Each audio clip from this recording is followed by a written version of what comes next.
जी फौजियों का अपमान नहीं सहेगा हिंदुस्तान। पाकिस्तानी पिटने के बाद भी कहता है कि जरा इस गाल पे मार के दिखा। उसे 48 में मारा, 65 में मारा, 71 में मारा, 99 में मारा, पीछे सर्जिकल स्ट्राइक करके मारा, अब फिर कह करके मारा। और वोट जनता देगी, आज नहीं तो कल देगी। निश्चित रूप से जी हिंदुस्तान में सिर्फ दो ही पार्टियां अब नजर आएंगी, आप देख लेना।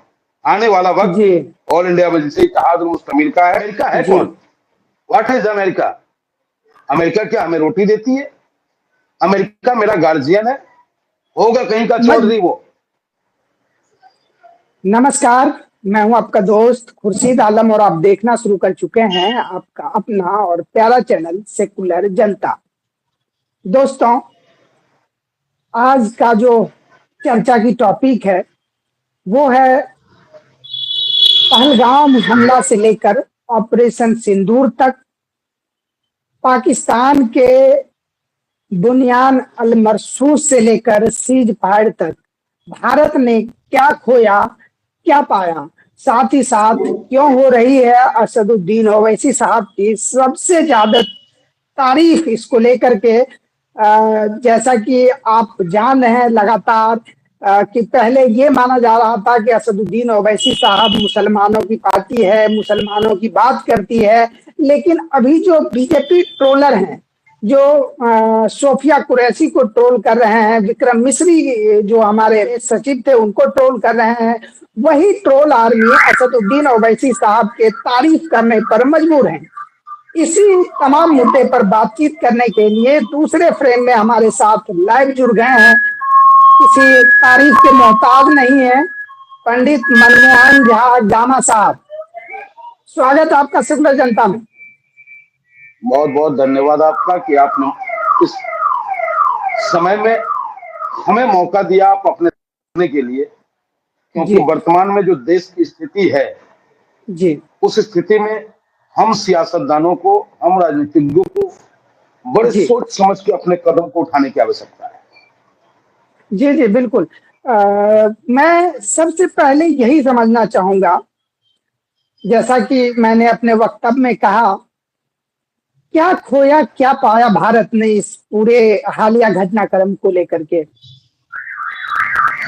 भारत ने अपनी असीमता पाई, भारत जी ने अपनी शक्ति का एहसास कराया, जी भारत ने ये कहा कि आतंक के साथ जी व्यापार नहीं हो सकता। आपकी तरफ से कुछ भारत ने कहा आवाज आ कि रही है बैकग्राउंड से। बाहरी आवाज है कोई गाड़ी वगैरह का। ओके ओके, चलिए कंटिन्यू रखिए। जी भारत ने अपने शक्ति का एहसास कराया, भारत जी के नौजवान, भारत के जांबाज, भारत के प्रहरी, सरहदों के रक्षक, अदम्य जी साहस का प्रतीक उन्होंने देने का कार्य किया।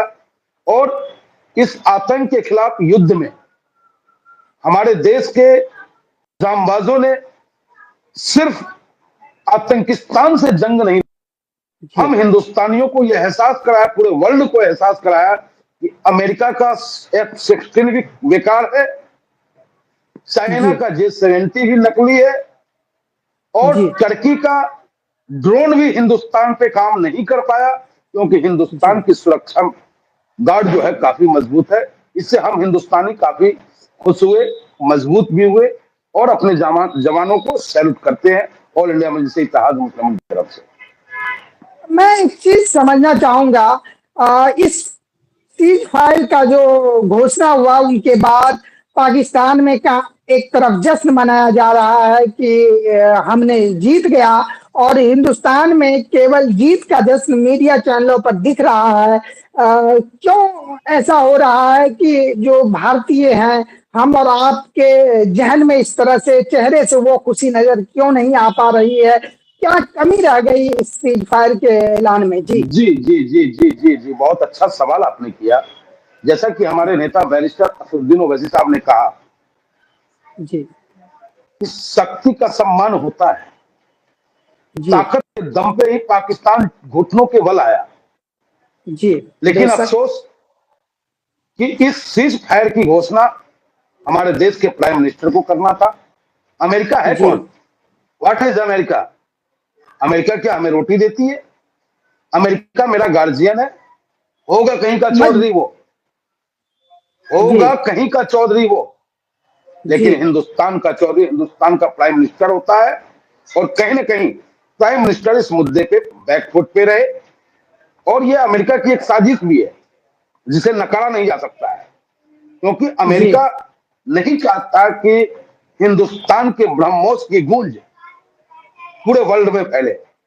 आज जी वही अमेरिका जो ये कहता हो कि ये देशों का मामला है, हिंदुस्तान और पाकिस्तान का, इस जंग में जी मैं कुछ नहीं बोलूंगा, तटस्थ रहूंगा। आखिर ऐसी क्या बाध्यता आई कि जी अमेरिका को आना पड़ा? बाध्यता वही थी, रहीम यार खान एयरबेस, जहां परमाणु बम रखे थे पाकिस्तानी के, जहां पे अमेरिका का F-16 भी हमारे ब्रह्मोस की गर्जना को नहीं रोक पाया। जी तो इन सब वजहों से हम हिंदुस्तानी खुश हैं। पाकिस्तानी पिटने के बाद भी कहता है कि जरा इस गाल पे मार के दिखा। उसे 48 में मारा, 65 में मारा, 71 में मारा, 99 में मारा, पीछे सर्जिकल स्ट्राइक करके मारा, और फिर कह करके मारा। और हमारी लड़ाई आम सिविलियन से नहीं थी, हमारी जी लड़ाई किसी देश से नहीं थी, हमारी लड़ाई आतंक के खिलाफ थी। सिंदूर की कीमत चुकाना था उसे, और उसने चुकाया। जी। लेकिन सवाल तो बनेगा ना, जब हम जो है जीत रहे थे तो हम और क्यों नहीं गिड़गिड़ाने दिए पाकिस्तान को? क्यों हमारे ये तरफ से ये इतना सब जल्दी सीज फायर बिल्कुल के लिए मान लिया गया? हमारे हमारे नेता बैरिस्टर साहब ने तो यहां तक कहा जी कि पीओके पे बैठ जाना है। तो जी देखिए, बैरिस्टर असदुद्दीन ओवैसी साहब की जो सोच रही है, ठीक है कि जी लोग उन्हें मुसलमानों का लीडर कहते हो, लेकिन मैं उनको हिंदुस्तान का लीडर मानता हूं। जिस दिन जी मैं इस पार्टी को ज्वाइन किया था, उस दिन पहला हिंदू चेहरा, पहला ब्राह्मण था, और हमें जी खुद के परिवार से लेकर के पूरे समाज का ट्रोल सहना पड़ा। लेकिन जी आज वही लोग सम्मान की दृष्टि से मुझे भी देख रहे हैं, वही लोग हमारे नेता की तारीफ में कसीदे करने का कार्य कर रहे हैं। तो मेरा कहना है कि जो हमारे नेता के करीब आएगा, वो फिर हमारे जी नेता को छोड़ के कभी नहीं जा सकता, क्योंकि हमारे नेता अच्छे इंसान हैं, हर किसी के दर्द को महसूस करते हैं, और हिंदुस्तान के जर्रे जर्रे में खुशहाली देखना उनकी तमन्ना है। प्राइम मिनिस्टर बनना तमन्ना नहीं है। तो मैं ये जानना चाहूंगा, जैसा आपने कहा कि हर कोई तारीफ करने पर मजबूर है, सोशल मीडिया के कमेंट्स और लगातार जो है जिस तरह की एक्टिविटी हो रही है, असदुद्दीन ओवैसी साहब को भारत की तरफ से एक हीरो के रूप में प्रस्तुत किया जा रहा है।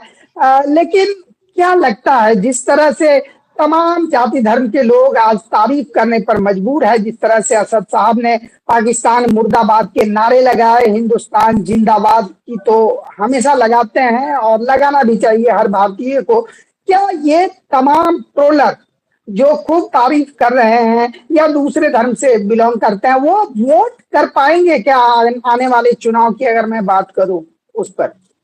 देखिए, ऑल इंडिया मजलिस इत्तेहादुल मुस्लिमीन राजनीति जो करती जी है, वो पावर गेन के लिए नहीं करती है। जी हम इसलिए राजनीति नहीं करते कि हम दो चार राइफलें, दो चार सिक्योरिटी गार्ड हमारे नेता और कार्यकर्ता लेके चले और गरीबों पे जुल्म करें।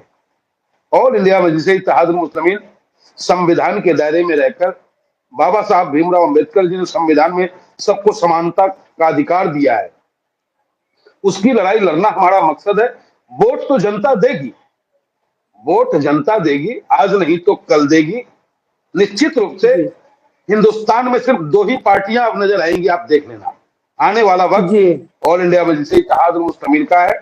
जिन लोगों ने हमारे नेता को समझ लिया है, वो निश्चित रूप से वो हमें वोट करेंगे, और इसका नजारा आपको आने वाले बिहार के चुनाव में नजर आएगा। बिहार की सत्ता की चाबी हमारे हाथों में होगी, और अब डिप्टी सीएम पे बात नहीं चलेगी, अब एक डिप्टी सीएम पे बात नहीं होगी। बिहार की जनता हमें इतनी ताकत देगी कि बिहार का मुख्यमंत्री अब्दुल इमान होगा। एक छोटा सा कमेंट मैं और चाहूंगा इसी मुद्दा पर।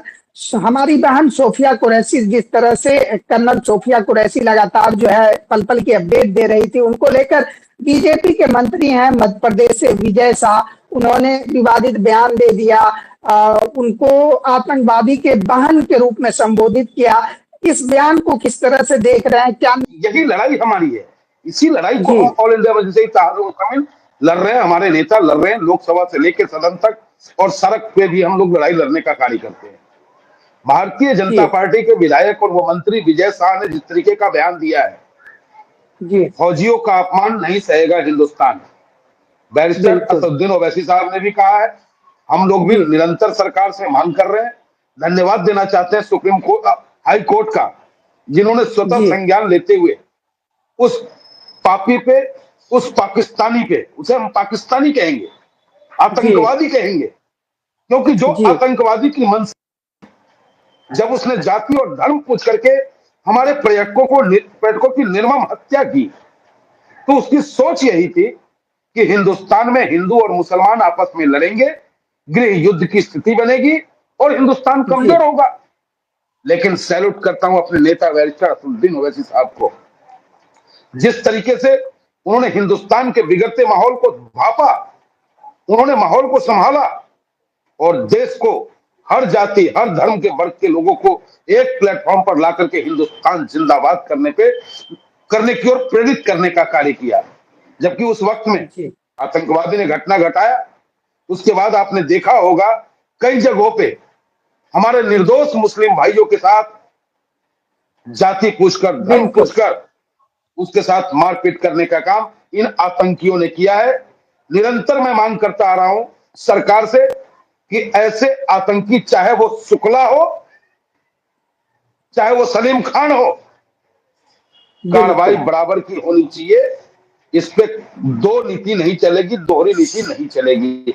और जहां तक विजय शाह की बात है, उसकी कुंडली खंगाली जाए, वो नेता हो ही नहीं सकता, वो देशभक्त हो ही नहीं सकता।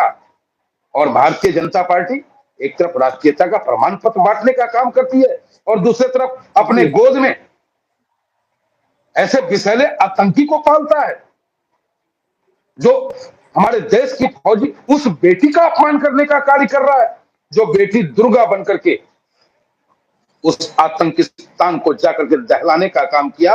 और उस दुर्गा की ताकत ही थी जिसकी वजह से पाकिस्तान घुटनों पे आता है और नवाज शरीफ टाइम से आकर के अपना वीडियो जारी करता है कि मैं अब्बा अमेरिका को धन्यवाद देता हूं कि उन्होंने हमें बचा लिया, भाई प्रिंस जी को धन्यवाद देता हूं, टर्की को धन्यवाद देता हूं। और तहरीर अधूरी रह जाएगी अगर उस चाइना जी का नाम नहीं लिया, जो चाइना इस्लाम का सबसे बड़ा दुश्मन है। हमारे हिंदुस्तान में रहने वाला मुसलमान भाई अच्छा मुसलमान है, सच्चा मुसलमान है, ईमान वाला मुसलमान है। हमारे यहाँ क्या नहीं है, हर वो खुशबू है बिल्कुल जो कुरान से निकलती है, हर वो बेहतरीन चीजें हमारे हिंदुस्तान में है जो कुरान से निकलती है, जो गीता से निकलती है, जो रामायण और बिल्कुल महाभारत से बेशक निकलती है। हम सब, बेशक यानी कि दुनिया में कहीं स्वर्ग बसता है तो वो हिंदुस्तान में बसता है।